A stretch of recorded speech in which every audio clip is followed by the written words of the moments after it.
Hi, peeps. You're listening to She's My Cherry Pie, the baking podcast from the Cherry Bomb Podcast Network. I'm your host, Jessie Sheehan. I'm a baker, recipe developer, and the author of 4 baking books. Each Saturday, I'm hanging out with the sweetest bakers around and taking a deep dive into their signature bakes. I'm so excited to have a very special guest back on the show today, Christina Tosi. Yes, I know. Christina is an award-winning pastry chef, the founder of Milk Bar, an author, a mom, a dog lover, and host of the Netflix show Bake Squad. We all know and love Christina. She was on the show last year and we talked about her iconic birthday layer cake. Today, we've got a new recipe to discuss, her Skillet cookie from her latest book, The Fantastic Bake Club, 101 Must-Have Moves for Your Kitchen, which was just released. Christina started her bake club during the pandemic as a way to keep our spirits up and foster community during a very difficult time. I learned so much from Christina in this episode, including her recommendation that we drink failure for breakfast, her love of milk powder, and how Christina bakes at home. Spoiler alert, she doesn't use a scale. Stay tuned for our chat. If you'd like to follow along, you can find today's recipe at cherrybomb.com. Today's episode is presented by King Arthur Baking Company. King Arthur's flours are some of the most beloved in the industry, and for a good reason. Whether you're a serious baker or just a newbie, King Arthur's flours are not only the most reliable, they always yield exceptional results, whether in your professional or home kitchen. King Arthur also has a ton of resources to help you take your bakes to the next level. Picture this. Your bread's crust is too soft. Your cookies spread. Your cake is dry. What do?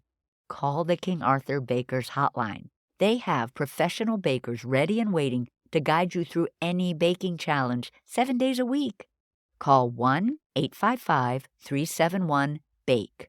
That's 1-855-371-BAKE to try the hotline out for yourself. This episode is presented by Kerrygold. Let's talk for a minute about butter, which is truly one of life's simple pleasures. Beautiful butters like those from Kerrygold are as good as gold to me and all the butter lovers in my life.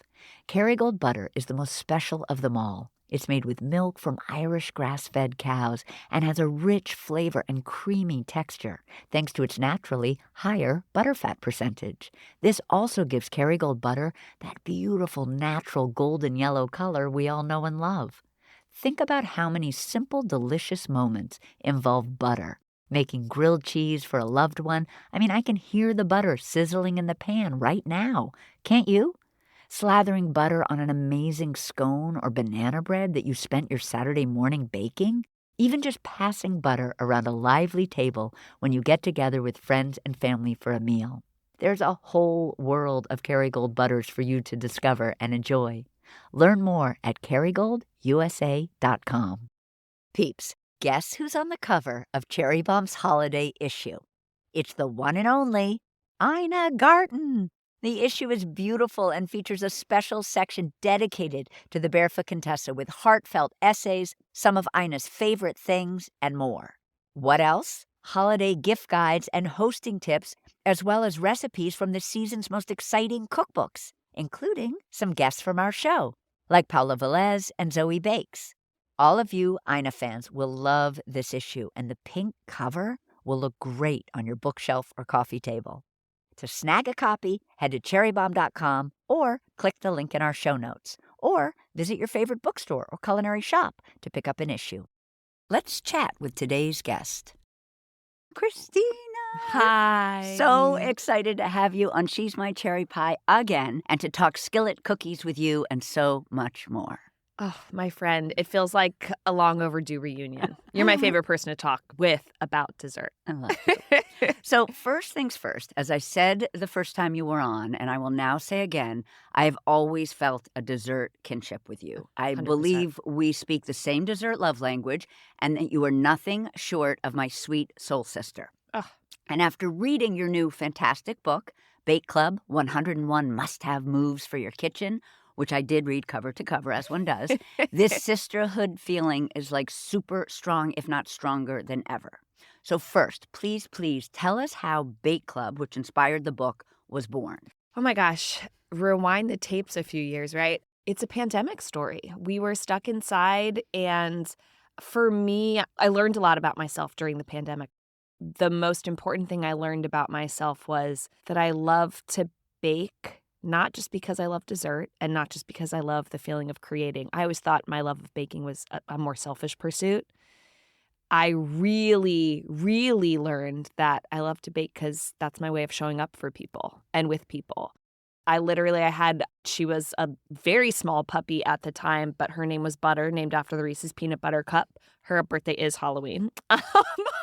Love her. She and I were like hanging on the couch, just trying to figure out I felt lost. I felt like, how do I find myself in this? And how do I do the thing that makes me feel the most like myself? And for me, it's always an act of service. I was raised with this sort of mentality of active service, but baking is my act of service. And so I just went on Instagram one day and made a video with Butter and was like, hey, y'all, all the things. I'm going to start a club. It's going to be a baking club. That was always what I did as a teenager when I was trying to find a way to find myself and fill my time, was to join a club. I'm going to start a baking club. Do you want to join? What time works for you tomorrow? And of all the things that I ever posted, for some reason, just it landed. And everyone was like, heck yeah. So 2 p.m. And I started Bake Club one random day in 2020 at 2 p.m. with Butter. And we baked every single day for over a year. And now we bake weekly at 2 p.m. The format is simple. My mentality was, we talk ourselves in and out of things all the time as humans. All I did was I just post whatever random ingredients you need to make this thing. And by the way, because it was the pandemic, it was a perfect way for someone that loves to imagine basic pantry ingredients, or the lack of basic pantry ingredients, as the case was then, to teach people to unlock their creativity and imagination, to not live in their minds of what I can or can't do, or based on what I do or don't have, or how I do or don't feel. And instead, it was just an invitation into cannonball, trust fall cannonball into something at 2 p.m. You don't know if an idea is going to be good or bad. You just love pursuing an idea. And this idea was just like, I don't know, does anyone else want to bake together at 2 p.m. and like call it a club? It both had the like high-low spirit of all are welcome, right? Age, whatever, you know what I mean? Time zone, what have you, just come as you are. All are welcome. All are invited. You don't even have to bake. You can just hang out and be a loony with us. And also, when was the last time you joined a club? Well, also, I love that it taps into your nerdy, because I know all about your AP classes and your the girl you were, the girl you are. And I love that it tapped into that nerdiness with the club idea. Like, club. It's an extracurricular, girl. Put it on your college application, right? Got to round it out. I love it. And right away, were people participating? Did it like snowball a bit? I don't know. All I did was I just showed up every day. Yeah. I just showed up every day, and all of a sudden it was like, oh yeah, maybe we can't get flour. Cool. Do you want to know 10 other ways that you can take something in your pantry and make it into flour? Oh my God, you don't have butter. Right, sure. Let's talk about it. Oh my gosh, you don't have confectioner sugar? Did you know that you can grind sugar down 10 times and that's how you get to confectioner sugar? It's called 10x in the pastry line. Oh my God, also don't have sugar and milk, but do you have ice cream that you can melt down? Because that's sugar and milk, et cetera, et cetera, et cetera. I also love that before each meeting, and you still do it today because I see it in my feed, you post the ingredients. I love it. I just think it's brilliant. I think it taps into your like love of the grocery store and of the snack aisle and like seeing the things that become something else. How did it come to you? Was it just like trying to make it clear to the people who might be participating that this is what they needed? I mean, I think that's so smart. It's so funny because no recipe does that, right? No. Like, so in the cookbook, it's the same thing. Every recipe just starts with a photo of the ingredients you need. I just loved the idea of taking a risk, right? We were in this really totally different, unsafe mindset. And I loved the idea of what could these 4 things be? It's a little bit of a guessing game, right? Like, guess who? Guess who's coming into your kitchen? Guess what we're making? For me, it was really about showing people with their eyes it's a low barrier to entry. It's 4 ingredients, but you can't guess what we're making, 1. 2, that's how I bake when I'm in the kitchen. I sort of go like, I don't know, what do I have? And I love to make amazing things. Like limitation breeds innovation. right? Like when I can't come up with something, I just remove ingredients. I go with the basics. How many different ways can you look at butter, flour, sugar, salt as the dorky pastry person? And then I just love that it's like, are you going to opt out of just showing up at 2 p.m. when there's 4 things you just have to bring that I know are in your pantry? It was the totality of the things that it represented. I love things with multiple meanings and doing things in a way that draws people in more than one way. I'm not a person that walks a straight and narrow path. Let's take a quick break and we'll be right back. Today's episode is presented by California prunes, the best kind of prunes out there. I am a big fan of California prunes for 2 reasons. They're a great addition to your pantry when it comes to smart snacking and baking. You probably already know that prunes are good for your gut. You might even know that prunes are also good for your bone health. But what you really need to know is that prunes are absolutely delicious in both sweet and savory dishes. But don't just take it from me. Here's what some of the country's top culinary experts have to say. Chef Bronwyn Wyatt of Bayou St. Cake says, prunes have an earthy, winey richness that pairs beautifully with the tart, fresh flavor of berries. Chef Kat Turner from Highly Likely in LA says, they are an incredibly versatile ingredient that strike a great balance between sweet and savory. They are incredibly sensual. Ana Castro from Akamaya in New Orleans says, prunes have a sultriness to them. They are very rich and like velvet. I like to use prune puree in my baked goods to give them great flavor and also to replace some of the sugar, eggs, or fat in the recipe. It's super easy to whip up. Just blend prunes and water together and voila. For recipe ideas and more, be sure to check out the California Prunes website at californiaprunes.org. Happy baking and happy snacking. This episode is presented by Ghirardelli, making life a bite better. I'm so happy that cozy baking season is in full swing. You know I'm all about easy peasy baking. So for all my professional bakers and pastry chefs out there listening right now, I want to make sure you've heard about Ghirardelli premium coating wafers. Peeps, do you have cookies or pretzels that need to be dipped or luscious fruit that needs to be enrobed? I love that word. Treats that could use a drizzle of something or a little dressing up for the holidays? Then you need to check out Ghirardelli Premium Coating Wafers. The best part?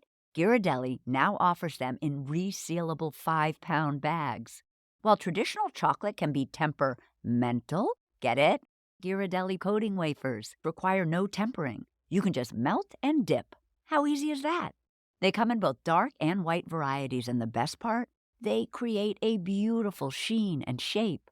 Next time you're looking to cover and decorate your favorite baked goodies, give these compound wafers a try. To learn more about Ghirardelli professional products and request samples, visit Ghirardelli.com/professional. Or you can find their products at kitchen supply stores like Chef Store, Webstaurant, and Amazon. Now back to our guest. So tell us about this book. This is your 9th, yes? Counting your memoir? How is it similar to Bake Club? Oh my gosh. So Bake Club, the cookbook, is an extension of Bake Club. So very similar spirit, or the exact same spirit of, it's me at home baking off the clock. It's the same invitation in. It's simple recipes that stack on top of each other that can live alone. I don't want to call them more complicated recipes, but more involved recipes, because after 4 years of doing this, it's fun. People will be like, I want to learn how to make macaroons just as much as I want to learn how to make gummy bears or a graham cracker. I want to make something for this Thanksgiving or this Christmas or whatever the big tabletop dessert celebration is. And we do that, but also I'm trying to bake for, 100 people at work. So what should I make, sort of thing. So it's a little anything and everything for anyone and every occasion. You get the photos of the ingredients first. It's really, like casual and convivial language and talk. I was really specific about that when I write every Bake Club recipe, and same with this cookbook, where maybe the Milk Bar cookbooks, they're very specific. I'm at work on the clock as a professional pastry chef. There's this very defined level of specificity. Bake Club is making magic in your home kitchen on a whim. There are no grams. It's all freedom measurements. There's a wild, wonderful world of recipe alts. So I teach my favorite classics and basics, but it really is just an invitation in to take your imagination and your pantry or your grocery store staples on the road. It's 101 recipes, and it's organized by what we call occasion, but the occasion is pantry staples or drop-offable desserts or baking for breakfast or daily bread or tabletop treats or cookies every which way because I'm obsessed with cookies. It's an invitation into my wild, wonderful world, and I'll air quote sense of humor because my husband sometimes thinks I'm funny and sometimes it's like, you're the only one cracking up over your own joke. But it's sort of just an invitation to just celebrate who you are alongside someone that's going to cheer you on. Yeah, That's your me. voice is so strong in the book and so fun. Thank you. You describe the recipes as unfussy and covering all categories of the baking universe, which is so Christina, and I love it. But what does that mean to you? Like, describe for us what an unfussy recipe is to you. An unfussy recipe is something that is as simple as how to make flavored butter or as complicated as how to make a chocolate mirror glaze for your chocolate cake. And it's giving you instruction and empowering you to not take it too seriously. I'll tell you exactly where it makes a difference to be fussy, but most of the time, you don't really have to be fussy at all. I think a lot of times baking's barrier to entry is the concern that it's scientific, which it is. It's not scientific, but it's more the you're putting these ingredients together. Trust me, the ratios are epic. You're going to be happy. It's going to be delicious. Even if something does happen in the kitchen, so many of my greatest hits are happy accidents. So many. The cornflake chocolate chip marshmallow at Milk Bar, happy accident. Milk Bar pie, happy accident. All things that didn't go the way that I planned that ended up being amazing desserts that have stood the test of time. And so that's the unfussiness about it. You and I have been talking, and you talk about it in the book. There's a casual tone and format to the recipes. The measurements are just volume. We're talking store-bought ingredients, which I love. But I want to talk more about using volume. Well, I want to know what the publisher said. All of it is interesting to me because as cookbook writers, we know that you get a lot of pressure to do grams as well as volume. Obviously, not everybody in the United States who's baking is using grams, but a lot of people are. So a couple of questions. Do you consider scales kind of fussy? Again, not a bad word, not a good word. Does Bake Club use scales? And did your publisher push back or give you a hard time about it? Oh my gosh, I have such a fun relationship with this topic, believe it or not. So we call them weights and I call them volumetric measurements, freedom measurements. Because in 2008, 2009, when I was writing Momofuku Milk Bar, the very first cookbook I ever wrote, I actually had to go to the mattresses about putting weights in the cookbook. It felt very disingenuous to write a cookbook then with all of our classic Milk Bar bakery recipes with freedom measurements, with volume measurements, because I was like, that is not how we bake. And these recipes are so fine-tuned, you have to have the weights. And we really went back and forth about it. Did you win? Yeah. Yes, good. Yeah. I couldn't Because remember. it was important, it was a healthy conversation, right? A healthy push and pull.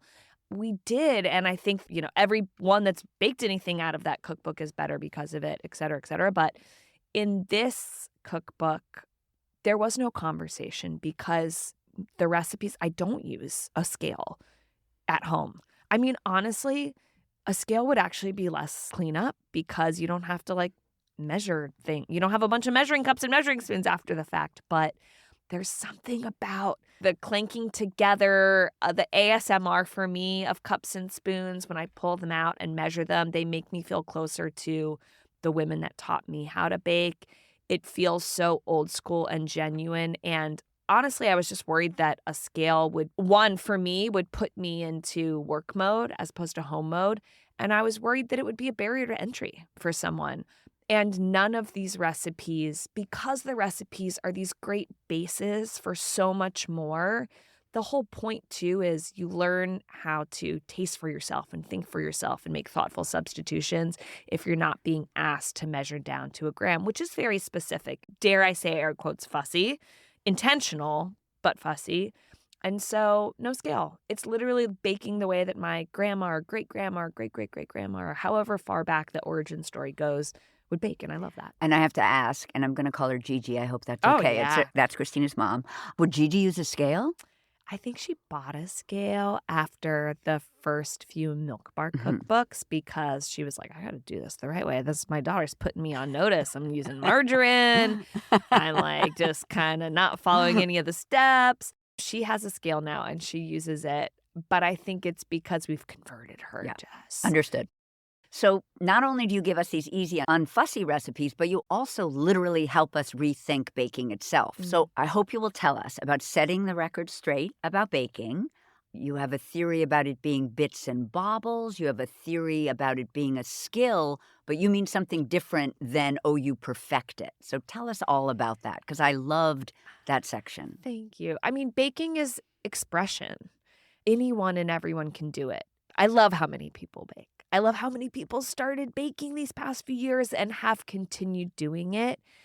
I find baking to be one of the greatest forms of creativity, but just there's a lose yourself, find yourself in baking. You turn on the oven, you decide to make something, whatever it is, and you just lose yourself in the ness of it.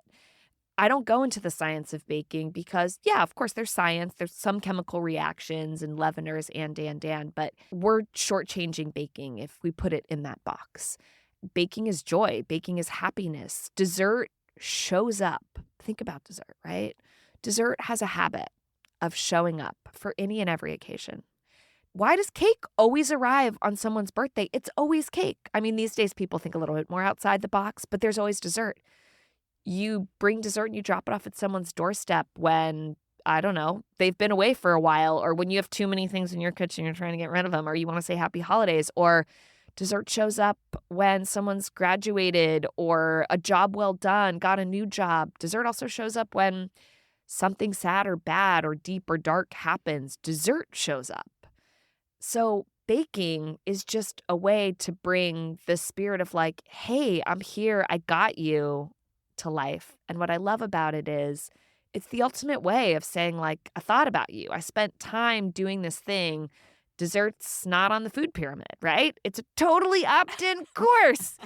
And that's like such a joyful crowbar way into like just the bullseye center of someone's heart on so many different levels. And what I love about it is it's also about the person baking, and it is a way for you to make something and feel good about yourself and feel accomplished. You can bake the classic. You can go wild and totally off the map, but no one is mad when someone shows up with dessert. I also wanted to talk about dispelling misconceptions. And particularly, I love yours about equipment, because in the end, I think you and I feel similarly. You aspire to wash as few dishes as possible. And basically Who every move I doesn't? make in the kitchen is about how can I not have to clean everything up at the end. Yeah. We got life to live, girl. Oh, Except for hello. if I'm at your house, I'll clean every Yeah. single day. I'll give your whole kitchen a detail. But in my home, I'm like, I got life to live. Also, I live with a minimalist, and the equipment's all put away. Yeah. And so I do it to myself too, right? We tell ourselves these things in these stories. I'm like, then I have to get it out, and then I have to put it away, and then I have to wipe it down. Blah, blah, blah. And I love the power of a Ziploc bag and a rolling pin. Ooh, girl, we joke. I'm like, all I need for Bake Club are my cups and my spoons, a big bowl, a spatula. If I need a smaller bowl, I'll go get a cereal bowl or whatever it is. But I will say my other real kitchen sidekick is, well, you need a heavy, like a sturdy baking sheet, right? We call it a half sheet pan in the book. If you need nothing else, you need a microwave-safe bowl, microwave-safe spatula, a whisk, get some Ziploc baggies. You don't honestly even need a rolling pin. You can use, I don't know, your olive oil bottle, wine bottle, or whatever it is. One half-sheet pan for anything and everything. Parchment paper. I think that's one of my biggest call-outs in this book, that I was just like, I'm doing it, man. I'm ripping off the Band-Aid. It's the easiest clean, but really for anything that you have to roll out. So like the pie crust for payday pie, classic pie crust, these cutout cookies, the brown sugar wafers, chocolate wafers, anything. I think a lot of people don't get into that space of like home baking because, I mean, think about it. We've been leading you astray this whole time. It's such a pain. You make the dough and then you put it into a square and then you refrigerate it and then you pull it out later once it's rested. And it's this rock hard thing. And then you have to dust the surface, but you don't want to add too much flour. You don't want to overwork the dough. Parchment paper. Parchment paper, man. Roll it out between 2 sheets of parchment paper once you're done mixing before you chill it and rest it, and your life will be forever changed. It's like, so I do everything between 2 sheets of parchment, but I also sometimes forget that investment. thing that you don't even have to chill first. Roll first, then chill. That's between it. the 2 pieces of That's parchment. it. And parchment paper, you can get a box of half sheet pan parchment paper I don't know. There's 100, there's 500. I don't even know how many sheets are in it. I never run out of it. I put it on top of my fridge or just to the side of my fridge or freezer, and it's just always there. It doesn't take up any space, and like your baking game is gonna be next level. But also use it for storing. You can use it for so many different things. If parchment paper had like a chief marketing officer, I would apply for the role. Tell us about the Do You Bake Club sidebars, because I love those. I love the Do You Bake Club. So ever since day one, the recipes I bring to Bake Club are my favorites. They're my tried and trues. They're starting off points. That's all they are. They're also finishing points if you want them to be finished. They're certainly finishing points in my kitchen, but they're starting off points. And my greatest joy is when a classic, like a Bake Club recipe goes out. The Bake Club recipe is not a Milk Bar recipe, right? So if this were Bake Club, it would be like go-to chocolate chip cookie, which is a recipe in the book. Drop-offable desserts. I see you. It's not the cornflake chocolate chip marshmallow cookie or the compost cookie or. It is an amazing chocolate chip cookie. It's my go-to chocolate chip cookie recipe. And from there, what I love to see and what I encourage in all of these Do You Bake Club moments is like, it's a little bit of a sidebar. Let's have a little huddle on the side of your kitchen while you're pulling your ingredients out. Are you out of chocolate chips? What other chips do you have?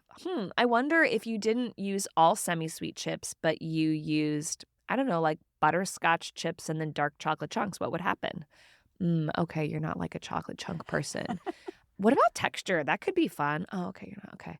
Well, what about, what if it's not vanilla? What other fun extracts do you have in your pantry? Like, it's a sidebar. It's like a little like coaching sidebar, but more of thought bubbles of what else could you do that could be amazing to really, again, make this recipe one of a kind. And then also in Do You Bake Club are my favorite shout outs to some of my favorite Bake Club bakers that have done things that have inspired me. My favorite moments are when I'm like, oh my gosh, I didn't think of that, or why didn't I think of that? Or I'm so inspired by that thought. I'm going to try that in my home kitchen next time.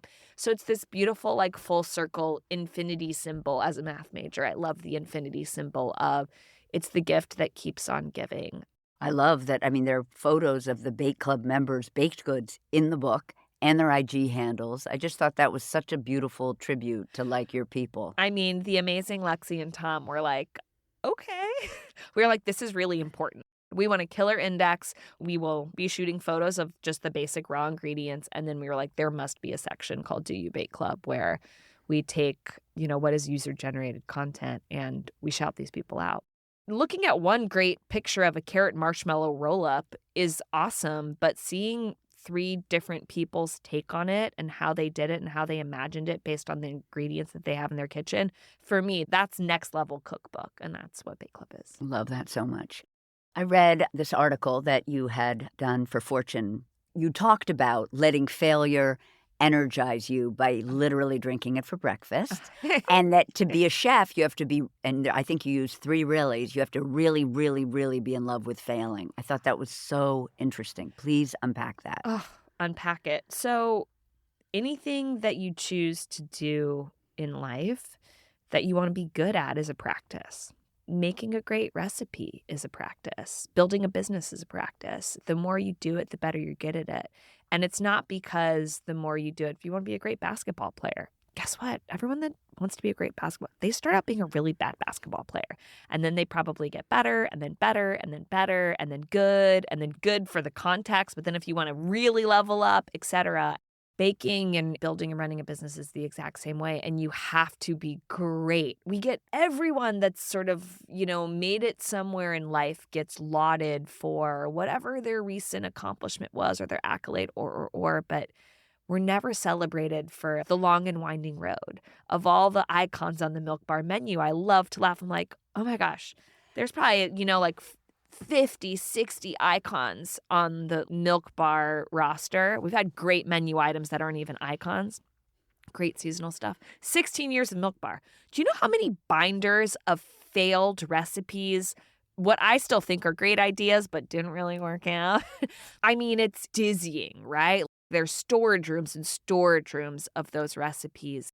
Every time you bring a recipe into the kitchen, you have to be prepared to not know how long the road is. You don't know how long you're going to be in that kitchen. You don't know how many times you're going to measure out 2 cups of flour, quarter cup of sugar.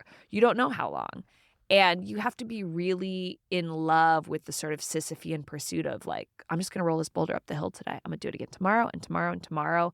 The micro things that happen are the things you fall in love with. Ooh, I figured this out. Ooh, that worked. Ooh, that didn't work. But you want to know what? I'm excited that didn't work because now I know that that's not actually the path forward.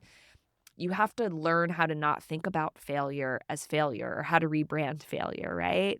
Failure tells you you're taking risks. Failure tells you you're taking chances. Failure tells you you're making progress and that you're getting somewhere. If you're not failing, you're not growing, you're not learning, you're not pushing. I'm recipe testing, of course, like 3 different recipes at home right now. And my husband calls me. I talked to him at like midnight. He's like, what are you up to? I'm like, making muffins. And he's like, oh, we're still making muffins? And I'm like, yeah. And he's like, when do you think you're going to be done making muffins? And I'm like, I don't know. How many muffins have my children eaten for breakfast? So many muffins.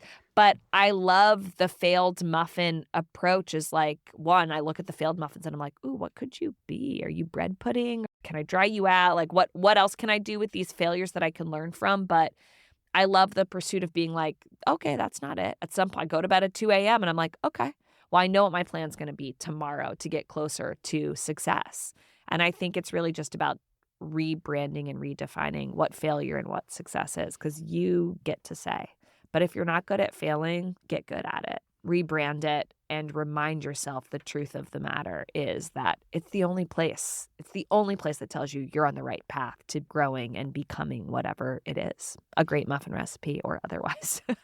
All right, so now I'm very excited to talk about the skillet cookie in the book. And when we were choosing the recipe for this episode, I love this. You suggested this one because it really embodies the adaptability of the book and the overall spirit of Bake Club. Love that. Why does the skillet cookie do that? The skillet cookie for me it's a one bowl wonder and it's a one pan wonder. So you need a bowl, a spatula. Ideally, you have a skillet. If you don't have a skillet, I mean, I'll take a 9-inch round. But it's about transforming something that you can make with a few simple ingredients in a single bowl with a little arm muscle and a spatula or wooden spoon.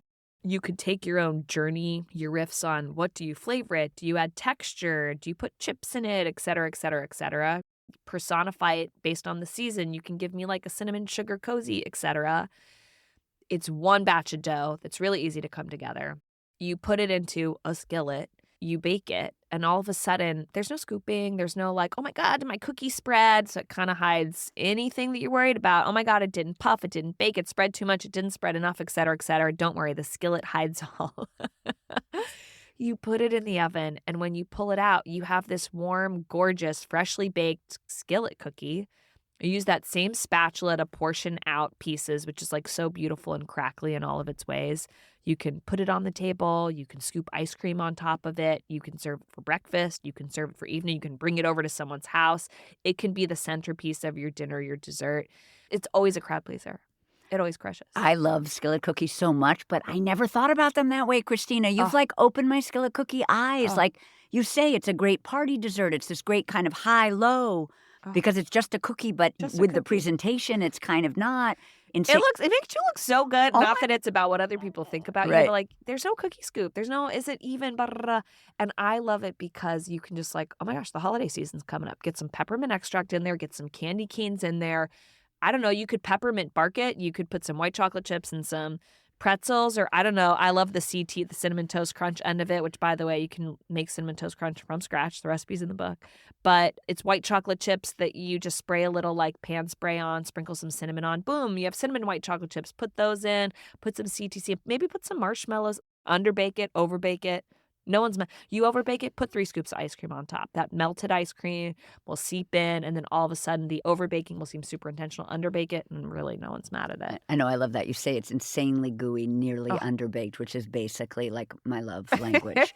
So we're going to heat the oven to 350, and I love that in the recipe you write heat the oven and you don't write preheat the oven because that's a pet peeve of mine in recipe writing. I love it's a heat. We're heating an oven. We're not preheating it. That would be what we were doing when we were thinking about turning on the oven. But anyway, but we heat it, I love this, with a seasoned 8 or 12-inch cast iron skillet.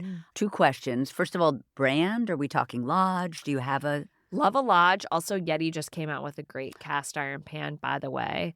The beauty of the cast iron is it's going to create a really nice crust at the bottom. So you have texture so that when you underbake the skillet cookie, you've got a nice thin layer of crust and then a nice gooey center. Do we preheat the Lodge pan so that that bottom cookie starts to bake right away? You can, but you don't have to. Okay. Depends on how much you do or don't want from a bottom crispy stand. I know, but if you want that, that's what the heating's for. If you want it, that's what the heating's for. So also, much. you can put it on the grill. Yeah. It's summertime, put it on the grill. I wrote, also love we can bake it on an outside fire. Oh. So great. So great. Also love that the recipe is assembled in a bowl with a spatula, yay. But you could use a stand or a hand mixer if you wanted to. 100%. You could use a stand mixer or a hand mixer. I just find I'm like, you also don't have to use cold butter. You can use cold butter. Like if you know what cold butter is going to get you, which is going to be sort of like a lighter, fluffier, less chewy cookie, go for like 100% go. If you're like, girl, I just did arms this morning. I did my arms workout. I'm not trying to get any more muscle on my right or my left arm. Put it in a stand mixer. We call it like handheld mixer. I call it the granny mixer because that's what my granny used. Any way you bring cookie dough together is right for you and works here. I melt my butter in my big microwave safe bowl, my one single microwave safe bowl. I melt my butter and then I bring the rest of the stuff together because when I love to bake at home, I like to make it quick. Because again, I love to do the thing, but I also love to get out and live life and spend time with people. That's the other beauty of the microwave safe bowl that you love, which I also love. I always have like a big Pyrex just so that I can do that first stage of melting butter or melting chocolate in the microwave. Exactly. Is your microwave safe usually glass? My microwave safe is glass or ceramic. Yeah. I have 2 little kids, so we've had a few casualties. Yeah. Sometimes glass and sometimes ceramic. Okay, great. Yeah. So in a large bowl, using a sturdy spatula. When you say sturdy, should we picture the white top and the red handle from like Restaurant Supply? Those I'd say are my biggest go-to spatulas at home because they just are the sturdiest. There are some amazing heat-proof silicone spatulas out there. I'd say if you're not spending $8 or $10 or more, it's not going to be sturdy. It might be heat safe for how long? ? And then it might not be that sturdy because this is your paddle, your whisk, and your dough hook. Just imagine that is how sturdy you need this spatula to be. But yeah, Restaurant Supply, white top, red handle is the go-to. So we're going to mix together. We can mix together softened butter because we can just do that by hand. And you said we can do melted butter. And I love this idea of having softened butter. Like whenever I think about softened butter, I associate it with a stand mixer. But I love this idea that we can soften our butter and just mix it up by hand. That's it. Yeah. That's it. Love. It's like a half microwave. Like it's a half melt of your butter. You can either leave the butter out overnight. If I know I'm going into a weekend, I usually just pull some, a pound of butter out. I always leave salted butter softened for my family for toast or what have you. I worked at WD-50. We would always keep a 4-quart container of softened butter just for ease because you're going to go through it enough that it's not going to go bad. But yeah, you can also just give it, if you normally melt your butter in the microwave for a minute, just put your butter in the microwave for, 20, 30 seconds. That will be soft. Give it a little go round with that heat-safe spatula, and she's softened. So now we're going to add some white and light brown sugar to our butter. Assume that dark would work. Dark would work. In the TMI section of sugar here, like any sugar will work, right? If you're like, I want mine to be like a maple cinnamon. Oh, no, I want mine to be like maple coffee skillet cookie. Great.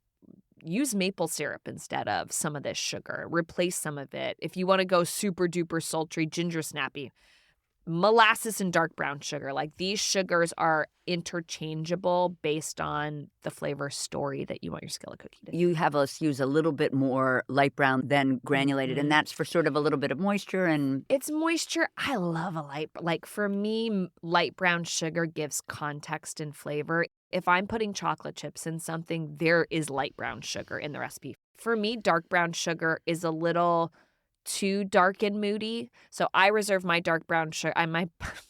Believe it or not, my palate is very sensitive to the different sugars.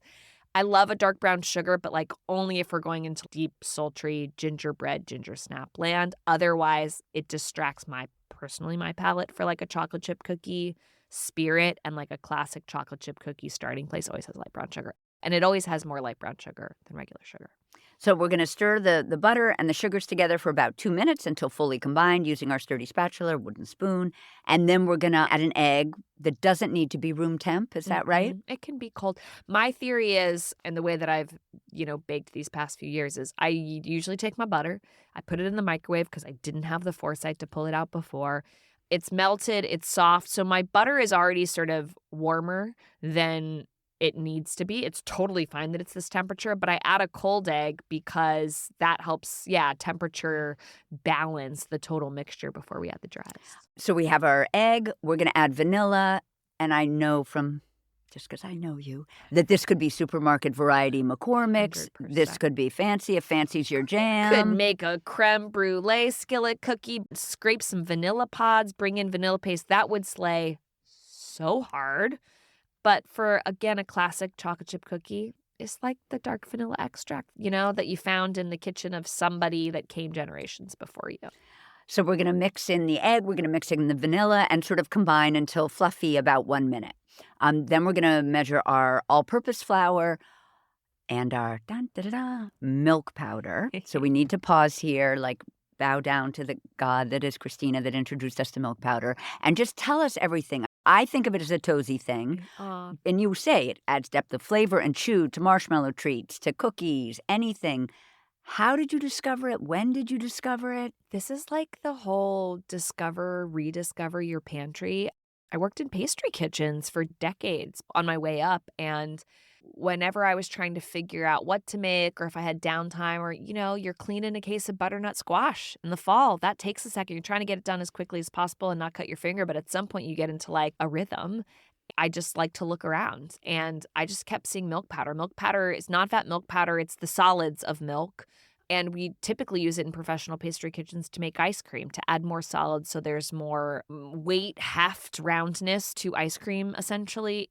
It also adds a depth of flavor, which I always thought was interesting that no one ever spoke about in ice cream land. But it was kind of just one of those, if you didn't study the makeup of ice cream, it was just always the ingredient that you added when you were making a big batch of, strawberry ice cream for chocolate souffle night or whatever it was. And I just always stared at it and went, what is this? My folks were separated when I was growing up, and my dad always had non-fat milk powder in as a bachelor. Always had it, I think probably to be like, nah, I have kids. When they need milk, I got milk sort of thing. I don't know if you've ever tried to make milk with non-fat milk powder. It's not tasty to my palate. But this ingredient had been sort of with me always. I just started playing around with it one day, off the clock in professional kitchens and being like, oh, this is interesting. I had an idea when I started making desserts at Momofuku where I was, Momofuku means lucky peach. And so I was like, I'm going to make a peaches and cream cookie. That's how I'm going to sort of bridge my Americana baking-ness with this very authentic but all over the map, dining adventure. Lucky peach, great, peaches and cream. And I was like, how am I going to get cream into a cookie? Because you wouldn't add heavy cream to a cookie. It's going to make it fluffy and not dense and fudgy the way I like a cookie. And I was like, oh, milk powder. And so I started adding it to many failed, may I add, recipes. And what I discovered in it was I wasn't getting exactly what I wanted from a and cream element to this peaches and cream cookie. But what I found was this crazy, amazing, umami, but for dessert depth of flavor and this insane chew. And so I really back-pocketed that finding and really took it on the road when I started R&Ding for the Milk Bar opening menu. And now I use it in everything. And it's so easy to find. I knew that you could get it obviously in the grocery store because of dad days, right? Bachelor dad days. And so I was like, well, this is such an easy thing that everyone should be using in their own home kitchen. Literally any recipe you have, specifically cookies, but it would work great in cakes and muffins, etc. But cookies, I think, are where it shines the most. Do me a favor, whatever your favorite cookie recipe is, just add 2 tablespoons of non-fat milk powder. You can get it in the drink mix-y section of the grocery store. Sometimes now you even find it in the baking aisle. Just add 2 tablespoons, add it with your dry ingredients, and just tell me what you think. I always have it in my pantry. I love it so much because of you. We have our flour, we have our milk powder, baking soda, kosher salt, diamond crystal for you? Yeah. Diamond crystal. And I love this. What we do is we've got our wet ingredients in our bowl. We're going to put all of these dry ingredients just one at a time, mixing with obviously we have our cups and our tablespoon, etc. Put that on top of the mixing bowl. And we're going to kind of toss those dry ingredients together just first with our spatula, kind of mix them up a little bit on top, and then we'll fold them into the wet ingredients. This is my lazy baker. Love. Been baking my whole life. I'm going to tell you when you need to be fussy, do not pull out another bowl and measure your dry ingredients. At least not in my recipes because they're foolproof this way. I'm not going to tell you to pull another bowl and then add all the dry ingredients to it and then whisk those around to make sure they're evenly combined. Literally just mix them on top and then just do a little boop, boop, boop, boop, boop at the top with all the dry ingredients, get them tossed enough, and then start mixing it into the wet below. Your life will be forever changed. I can't vouch for every recipe, but I can vouch for every Bake Club recipe. This works. So we're going to mix everything together until combined. We're going to stir in some chocolate chips. I also love that you're a chocolate chip girl. You can use a bar, chop up a bar. If you've got fancy chocolate, bring it out. If you've got leftover Halloween, bring it out. Whatever you got, bring it out. But I'm just a chocolate chip girl. Every recipe in the Bake Club cookbook, that from peppermint patties, PB cups, the fanciest chocolate dessert you could imagine, it's just chocolate chips because I think they're just the easiest accessible ingredient. Fancy chocolate, heck yeah, bring it on. But even I don't keep fancy chocolate at home. I eat the fancy chocolate. Same. I eat the chips. So we're going to carefully remove the hot skillet from the heated oven. We're going to spread the dough evenly to the edges. We're going to bake for about 16 to 18 minutes until the cookie's golden brown on the top, just set in the center. We'll remove the skillet, let it cool on a rack or on a pot holder for 10 minutes before using a clean, sturdy, heat-safe spatula to sort of indent and probably scoop, slice. How many slices do you need? This is the money moment, too, because we with our eyes and with our nose, before we decide and commit, right, to this dessert, and it's a warm cookie, so your, kitchen's going to smell like heaven. You're going to check the box of the smell test. But if you take that heat-proof spatula, so cast iron, no abrasion, that means no knife is allowed anywhere near that cast iron pan. Use that heat-safe spatula, and while it's still warm, just start to, you're not slicing yet. You're just indenting. You're suggesting where, 8 or 10 slices look. And what you're going to get is this beautiful puff and crackle indentation that your eyes are going to want to eat the whole thing. And then when it's time to serve, you can, scoop it the rest of the way. But I'm very bullish on it. Oh my gosh. Of all the things that I learned, that is how to make the skillet cookie. It looks beautiful on its own. You can decorate the edges once it comes out of the oven. You could drizzle some chocolate. You can put some more decor on top that maybe didn't make sense to go in the oven because it might overbake or burn or you can amp up the flavor story as well. But before you do any of that, heat-safe spatula, indent however many slices you think you need, and the visual texture that it gives is just next level. I also love a skillet cookie just placed you have to like the people you're eating with, obviously, but you just place it in the center of the table and give people spoons. Can I also say, though, even if you aren't sure about your dining company, my favorite thing to do is to eat dessert with people, just because it is the ultimate. I always start, a little bit like introductions are awkward. So the best thing to just stick your hand out and just start, right? Just do it. Just be the first one in.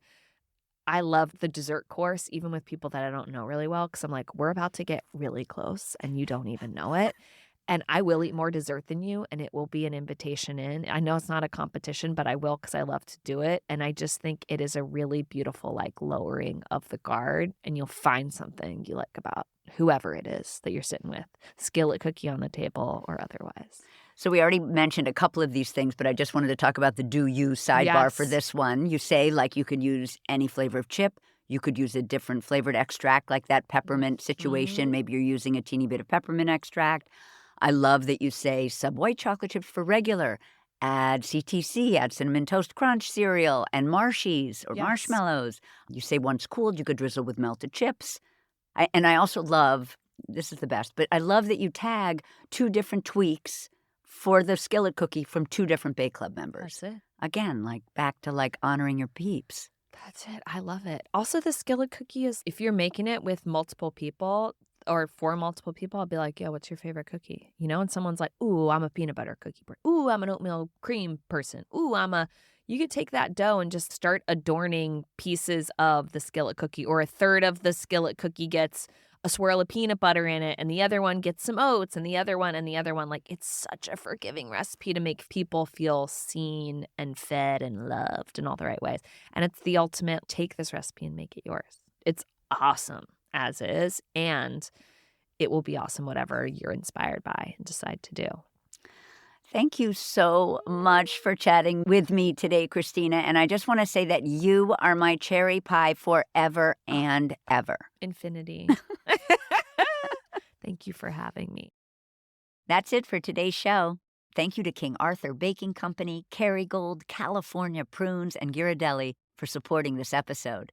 Don't forget to follow She's My Cherry Pie on Apple Podcasts, Spotify, or wherever you listen, and tell your pals about us. You can find today's recipe at cherrybomb.com. She's My Cherry Pie is a production of the Cherry Bomb Podcast Network. Thank you to CityVox Studio in Manhattan. Our producers are Carrie Diamond, Catherine Baker, and Jenna Sadu. Thank you so much for listening to She's My Cherry Pie, and happy baking!